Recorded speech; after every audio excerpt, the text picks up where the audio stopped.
All right, everybody, last defensive tackle video of the day and likely of the year since the draft is not terribly far away now. And all we really have left to do is break down prospects at other positions. So we're going to start again. We're already kind of down into that seventh round territory. We're starting with Simeon Barrow Jr. of Miami, 23. Another kind of undersized three tech. He's on 290 pounds. PFF likes him quite a bit. They put him in the fifth, but he looks like a seventh round guy.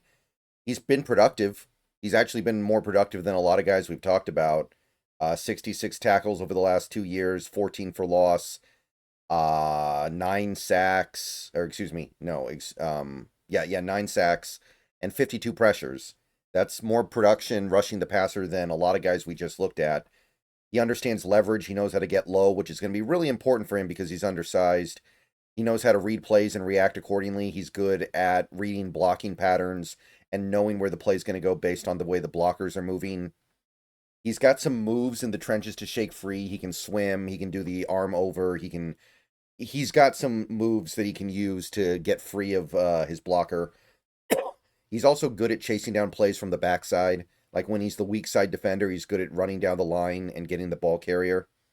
And for a guy who is built atypically and is an undersized three tack, he has a nice anchor. He's got a sturdy anchor, and he's pretty good at holding his ground despite being undersized.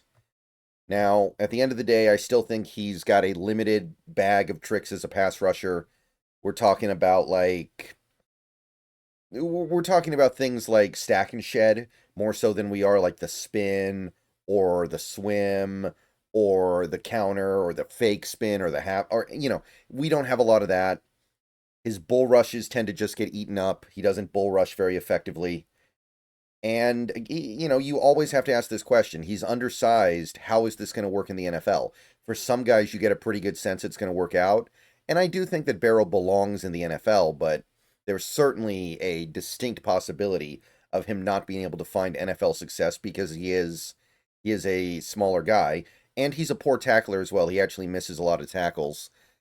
Even compared to some of these other guys, he's a little bit of a sloppy tackler on that end. So, definitely some issues.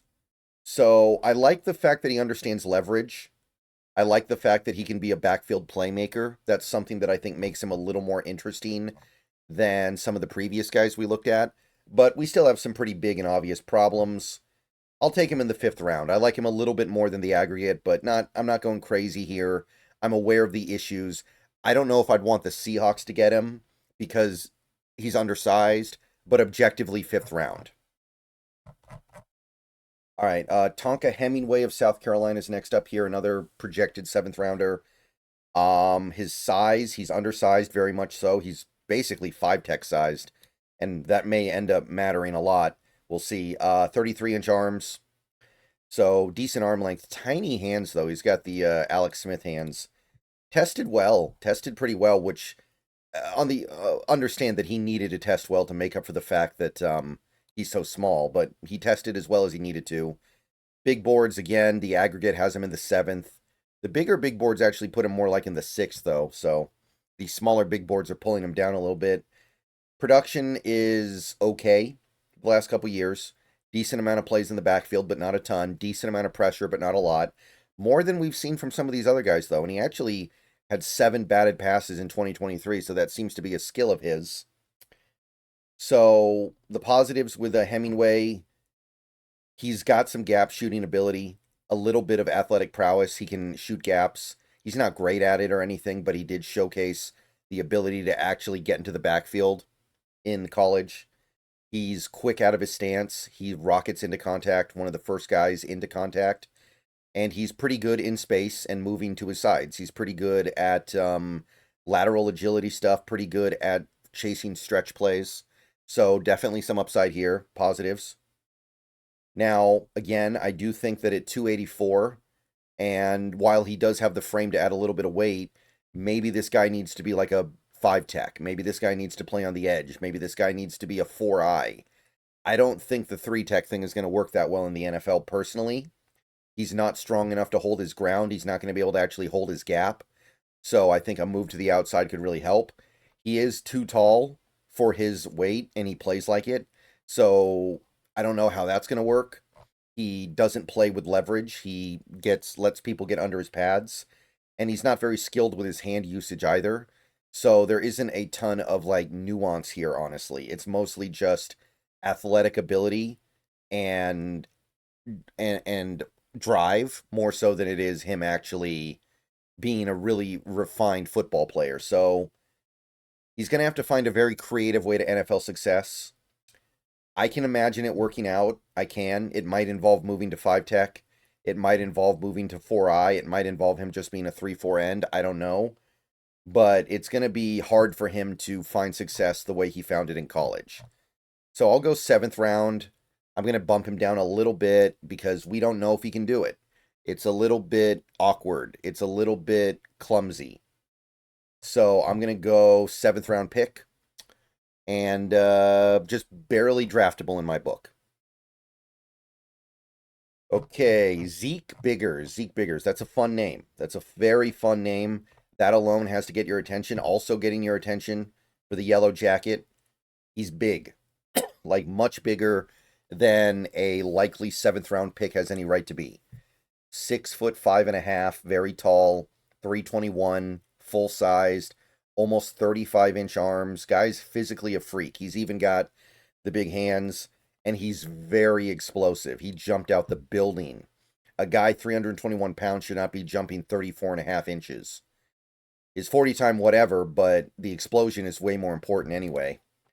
Despite that, the only major big board that has him getting drafted is PFF. ESPN and CBS have him going undrafted. The database has him as a very late 7th rounder. So let's figure out why.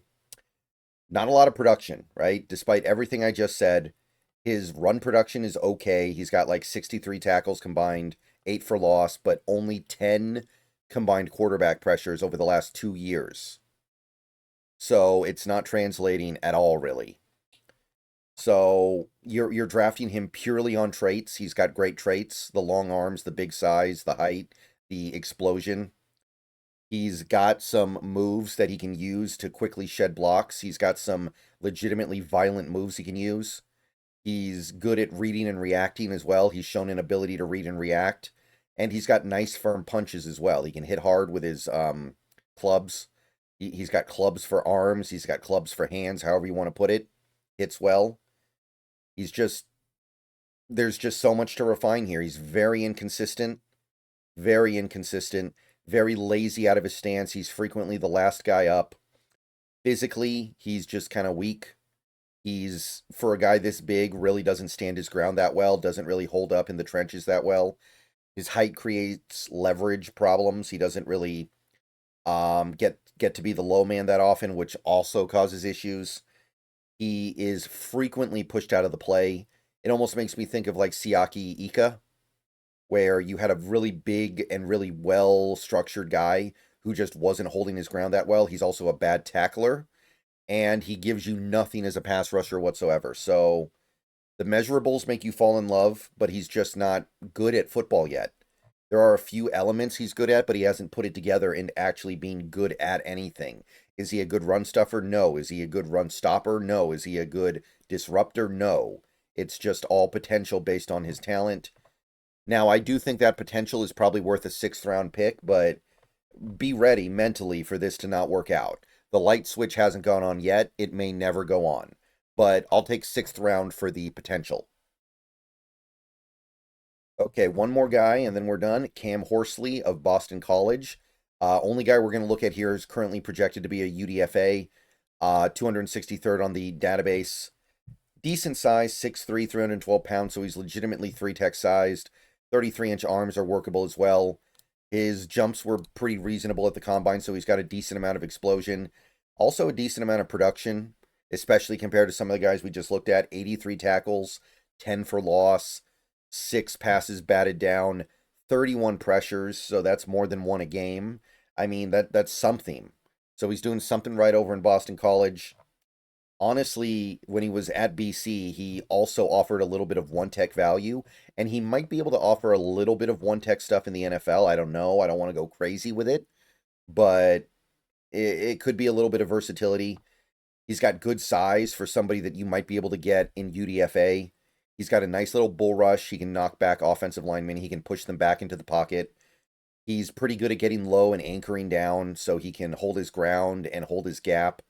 And he's also athletic enough to run like twists and stunts. But he's still not really somebody you want to be putting on the move. Like, if the other team's doing an outside run and he needs to chase it to the boundary, not really good in that capacity, not really going to be able to keep up there. Doesn't really have all that many moves to bust out to win as a pass rusher. Not really a skilled pass rusher. It's mostly just his bull rush. And he doesn't really have much of upside to be a gap shooter. So he's not going to be much of a playmaker at the next level. He's going to be mostly, I'd say, a gap holder who can bull rush a little bit, and that's about it, with a little bit of twisting ability as the only playmaking he offers. So I do like the fact that I think he'll be versatile. I think he can play 1-tech and 3-tech. I think he can offer something at least passable against the run and the pass. So certainly flawed, but I actually don't feel bad about taking him around the 5th. I like Horsley more than I thought I would. All right, that's it for this. I'll see you guys later today. There's going to be one more video, but for now, that's it for the defensive tackles. We're moving on to another position tomorrow. See you guys soon. Go Hawks. Keep an eye out for the show tonight with the Bleacher Report show, and see you guys there. Go Hawks.